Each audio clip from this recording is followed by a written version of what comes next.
I used to think secrets only had power if you kept them. But it turns out, they can still blow your life apart, even if you swear no one will ever find out. Especially if he finds out. First of all, thank you for watching, and please subscribe to my channel. My name's Ryan. I'm 26, I live in Portland, and I've got a steady job, a dog named Miller, and until recently, a girlfriend I thought I'd marry. Turns out, trusting the wrong person can teach you more about life than loving the right one ever could. From my side, it all started simple. Ordinary. A cup of coffee in the morning, lazy Saturdays in bed, inside jokes only couples have. If you looked at our Instagram, and trust me, people did, we were perfect. I wasn't in love with him anymore. There, I said it. Not out loud, not then. But I felt it. Like a quiet fog rolling in. Love turned into routine. Touches that once made my skin tingle now just happened. That's when Jake came in. No, I didn't plan it. Cheating never starts with a plan. It starts with a look. A moment.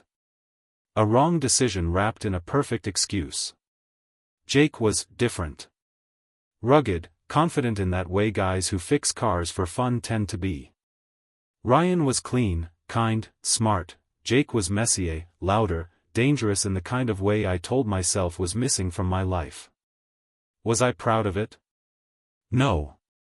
Did I stop? Also no. There were nights I came home late, reeking of guilt and cheap cologne. I had excuses. Work ran long. Traffic was bad. My phone died. I was always just tired. And Ryan, sweet oblivious Ryan, would look at me with soft eyes and ask, "Everything okay?" I nodded. Smiled. Lied. The worst part? It started to feel normal. Then one night, it all started to crack. Ryan's best friend, Nate, saw us. Not in the act, but close enough. A kiss, out in the open. A rookie mistake. I didn't even notice him. But Jake did. He looked over my shoulder, went stiff, and said, "You're going to have to deal with that." Deal with what? I got my answer 3 days later, when Ryan stopped answering my calls. I didn't panic at first. He's always been a little introverted. Maybe work was busy. Maybe he was mad about something dumb I'd forgotten. Guys don't hold grudges like girls do, right? Wrong. When I finally saw him again, it wasn't the silence that got me. It was the smile. Not the sad kind. Not the angry kind. The kind you see in movies, the one the hero wears just before the villain realizes the game's already over. And that's when I knew. He knew. But he didn't confront me. That would have been merciful. No, Ryan let it simmer. He pulled back just enough to make me notice, but not enough to accuse. His texts turned from hearts and kisses to plain acknowledgements. Okay. Sure. Noted. He stopped calling me babe. One night I asked, "Are we okay?" He said, "Of course. Why wouldn't we be?" With that same eerie calm. Jake didn't care. "He's bluffing," he said. "You're overthinking it." But I knew Ryan better than that. When he got quiet, it wasn't because he didn't care. It was because he was planning something. And if you knew Ryan like I did, you'd know, when he plans, he doesn't miss. The silence was the setup. I just didn't realize it until it was too late. He started doing things. Subtle things. He bought me flowers. The same kind he got me after our first anniversary. Except now, they showed up on random Tuesdays with notes that said things like, "Just because." He started planning date nights again. Fancy ones. The kind that make you feel like the luckiest girl in the world. He held my hand like he used to. Looked at me like I was everything. Smiled like nothing had changed. But something had. He started cleaning the apartment more than usual. Took down all our couple photos from the hallway wall and replaced them with landscapes. Said he was going for a new aesthetic. He reorganized the storage closet. Tossed a bunch of old stuff, mine mostly. I noticed a few of my college boxes were gone. They were water damaged, he said. Had to throw them out. I didn't argue. I should have. He became generous. Too generous. Took me out shopping. Gave me the credit card. Told me to spoil myself.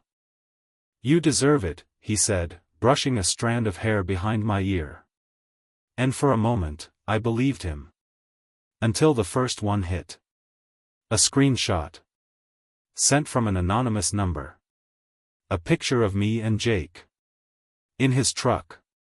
Parked outside Jake's garage. Caption, asterisk, he deserves better. I stared at it like it was a snake in my bed. Then came the second. A shot of me kissing Jake at the dog park, Ryan's dog in the background. Caption, asterisk, you really thought no one would see? I deleted them. Pretended they never arrived. Told myself it was a troll. Someone playing games. Then they started showing up in emails. Sent to my work. My boss. My sister. My mom. No names. No explanations.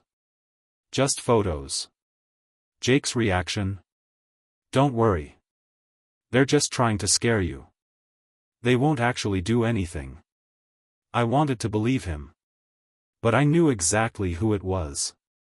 And what terrified me most wasn't that Ryan was angry. It was that he wasn't. It unraveled fast. Within a week, I lost my job. HR said they had to investigate potential misconduct. The photos had made the rounds. There was no formal accusation, no name tied to them.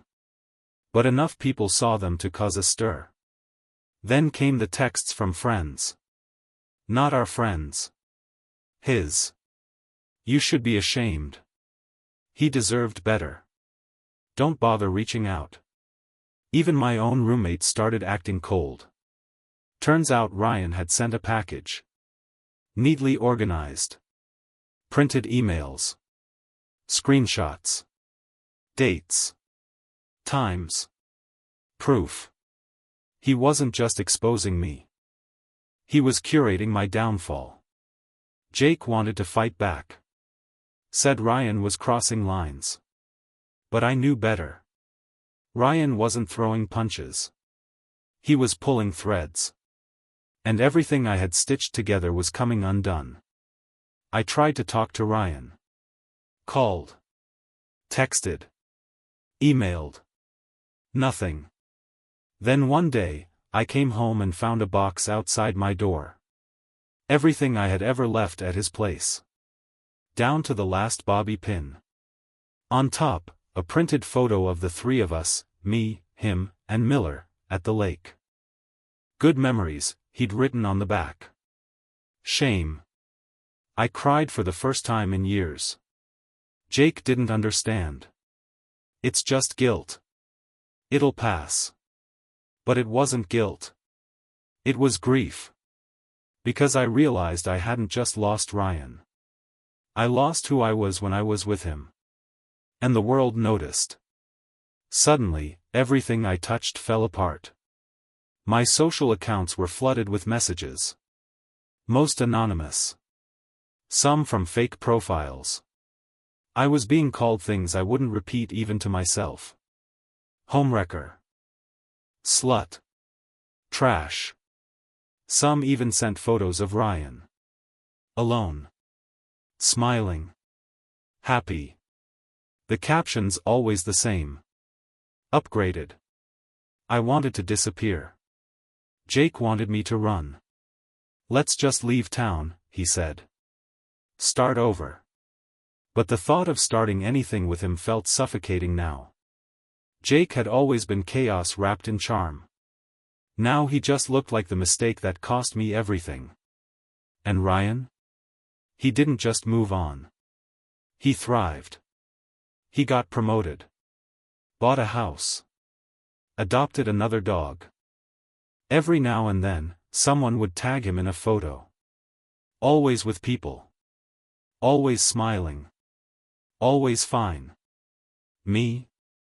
I moved into a studio apartment with peeling paint and spotty Wi-Fi.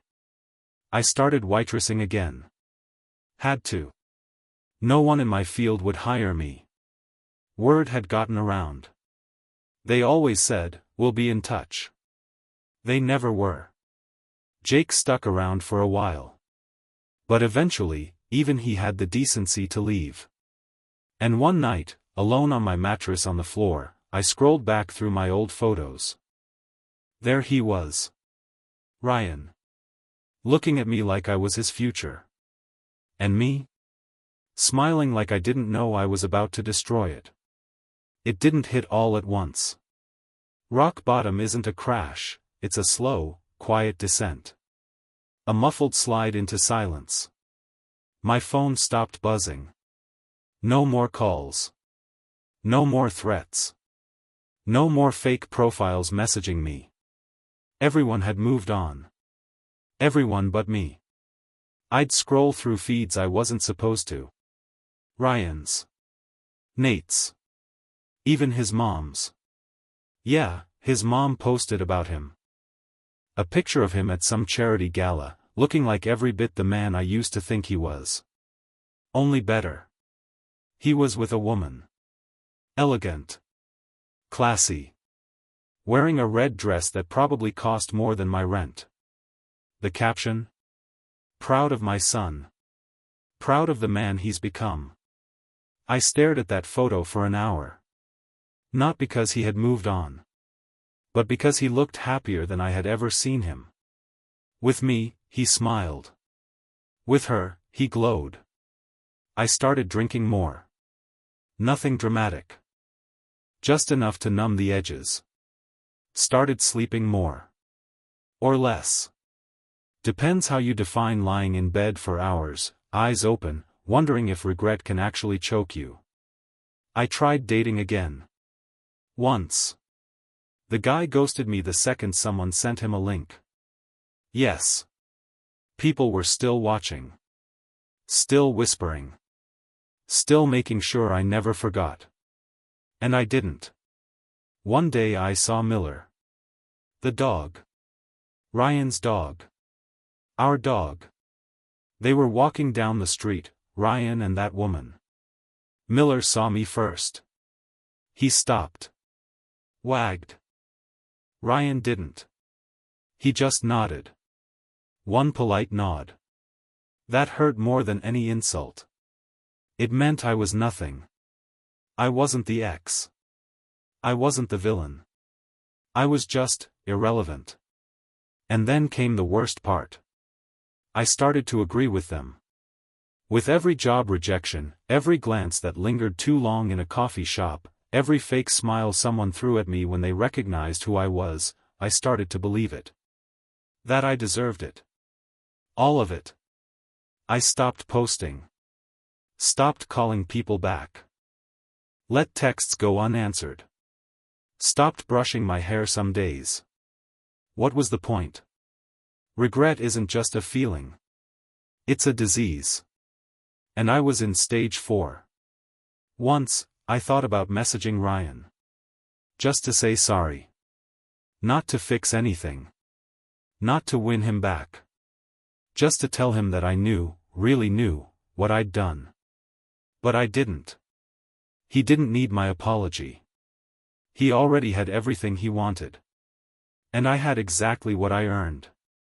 It took me over a year to crawl out of that hole. Not to climb, crawl. You don't wake up one day and decide to be better. Not when every piece of your past is nailed to your reputation like a scarlet letter. You just survive. One slow day at a time. I moved again. Cheaper place. Basement unit. Still had cockroaches, but at least the neighbors didn't know my name. That felt like a win. I started freelancing. Small gigs, mostly under the table. No resumes. No references. No background checks. It wasn't much, but it paid for food. I lost weight, not intentionally. Grief and shame don't really care if you're hungry.